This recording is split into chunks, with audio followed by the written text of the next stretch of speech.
The main difference between platform fighting and traditional fighting games is the very name of which the former is derived from, the existence of platforms, solid floating surfaces present in a battle arena that players can stand on top of to fight at different elevations, adding an entire layer of combat. Because of this, position-based attacks like low, middle, and high strikes and blocks have been effectively simplified into grounded and aerial attacks. With there being more surface area for players to fight each other on, the win conditions of each fighting game differ significantly from one to another, giving platform fighters like Smash Bros. A distinct feel compared to that of Street Fighter or Tekken. To account for that, characters are given a set of attacks that can be performed while mid-air, along with the ability to perform an additional jump while mid-air to allow them to traverse the multi-story battleground more comfortably, and in Smash Ultimate, aerial combat more or less takes precedence over grounded combat, with the obvious exception of anyone who is specifically designed to fight on the ground like Little Mac, or funnily enough, the traditional fighting game representatives like Terry, Kazuya, Ryu, and Ken. Characters who can exert a lot of aerial pressure are often evaluated more favorably than those who can't for a number of factors, so it stands to reason that anyone who can jump multiple times in the air would have a huge advantage over those who don't, right?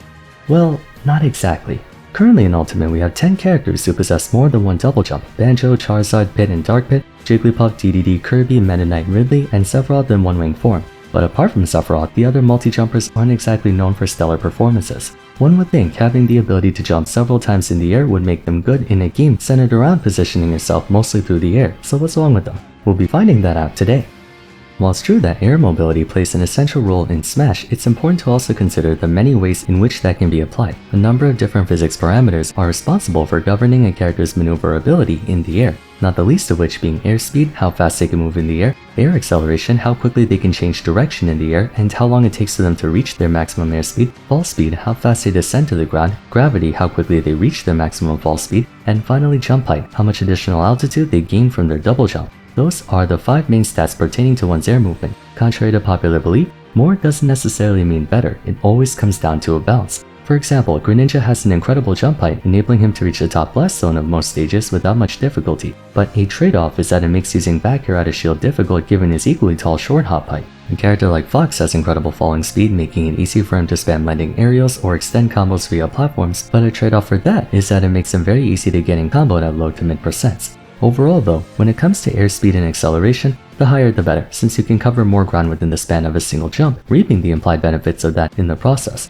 Double jump of course allows you to sustain your time in the air, giving you even more maneuverability around the stage and enabling you to perform various aerial combos. Beyond that, double jumping also acts as a resetter. If you're sent flying by an attack, inputting a double jump will cancel all momentum in that direction, which can save you from losing a stock if you're close to the blast zone. Likewise, you can also reset your own momentum with a double jump, such as jumping forward, then double jumping back. Most importantly, it's a critical resource for the majority of, if not the entire roster's ability to recover back to stage, and by taking away said double jump, you can greatly diminish your chances of doing so. By that logic, multi-jumpers should have a huge advantage over the rest of the cast. Not only can they stay in the air, but multiple jumps means even if they lose one, they still have more to help them return to stage. On paper, that's true. From a recovery perspective, some characters would literally become top 5 if they had a third jump like Chrom, Cloud, and Aegis. From an offensive point of view, if the likes of Mario, Palutena, and Mii Brawler had a third jump, they'd probably myrtleize everyone they came across. So yes, theoretically more jumps is always good, and we can see that firsthand actually.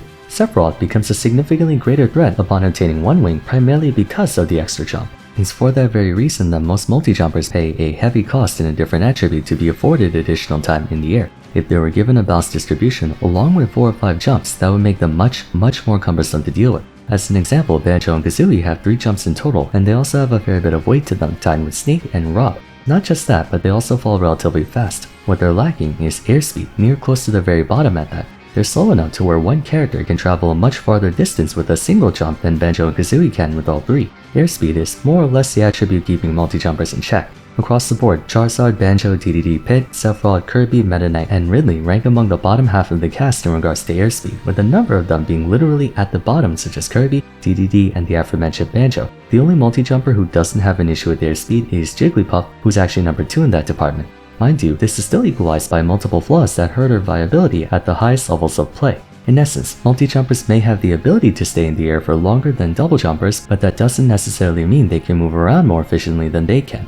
Now, how exactly does this make them underwhelming? It makes them underwhelming because one of the hallmark aspects of a platform fighter is position, namely position relative to your opponent. Even if you're not actively attacking your opponent, your position in relation to them can be an advantage in and of itself. Ledge trapping, for instance, entails your opponent either hanging off the ledge or standing on it, known for being a precarious spot to be in for the simple fact that there's nowhere to run behind you without falling off the map.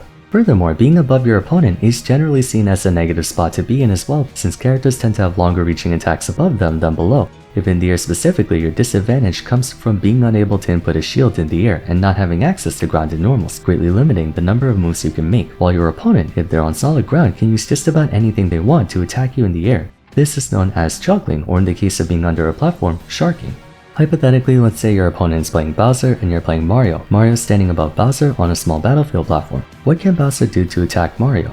Up tilt's one option. He can also up smash. Depending on his position, neutral, forward, up, and back here can also damage Mario. Or he can even make use of a special like side B. What does Mario have? Absolutely nothing. None of Mario's attacks can threaten Bowser while standing above him on a platform. For the former to attack the latter, he has to first drop below the platform, but that takes time. So all Mario can do is shield to block the potential attack or jump away to hopefully touch the ground. In other words, having the high ground is often a bad thing in this game. Juggling wise, Mario faces even more imminent danger. Bowser can still use all the aforementioned attacks to strike him in the air, but Mario doesn't have access to shield anymore. Yet at the same time, he's forced to land eventually, and if the Bowser player reads him correctly, that's a heavy punish.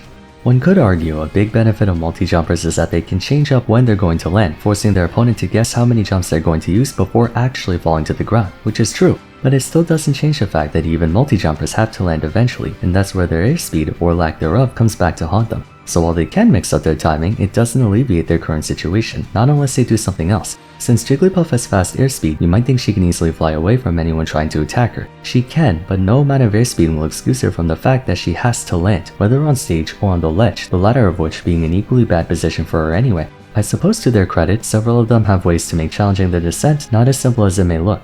Banjo can make a rear egg fall down alongside them, DDD can pull out a Gordo, Pit and Dark Pit can use Guardian Orbiters to protect them on the way down, while Ridley and Kirby have Stall Falls that, while risky, could be a way to mix up anyone trying to reach them all the way from above. Normally though, good players can simply wait to attack them until after they've exhausted all but maybe 1 or 2 remaining jumps. From an offense point of view, multi-jumpers once again appear to have the upper hand. They can repeatedly throw attacks above them to shark for opponents on the way down. Meta Knight's constant up airs, DDD's hammer twirl, Pit and Dark Pit spinning their respective bows, Ridley with his infamous up air planking, Kirby with a billion backflips, and so on. These tools are indeed an asset, but against anyone with remotely faster airspeed, they can struggle to keep up with them, which invalidates their supposed juggling capability altogether. Once more, Jigglypuff's fast airspeed may give off the impression that she can chase anyone trying to run away, but unfortunately she's actually a pretty mediocre juggler since most of her power is horizontal, not vertical. Her up air isn't particularly hazardous to deal with as a juggling option, especially not against anyone with a disjointed down air. Another component restricting their offensive pressure is that in spite of having multiple jumps, not only do they struggle in lateral movement, but their verticality isn't particularly great either. Compared to others, multi-jumpers don't gain much height from their double jump, and subsequent jumps have diminishing returns. A single full hop from Falco or ZSS equates to about 3 or 4 jumps from a Kirby. Arguably the most notorious example of how disappointingly useless his multi-jumps are in terms of verticality is DDD, whose fall speed is so high he barely moves upwards when jumping, basically only being able to float in the air rather than actually ascend.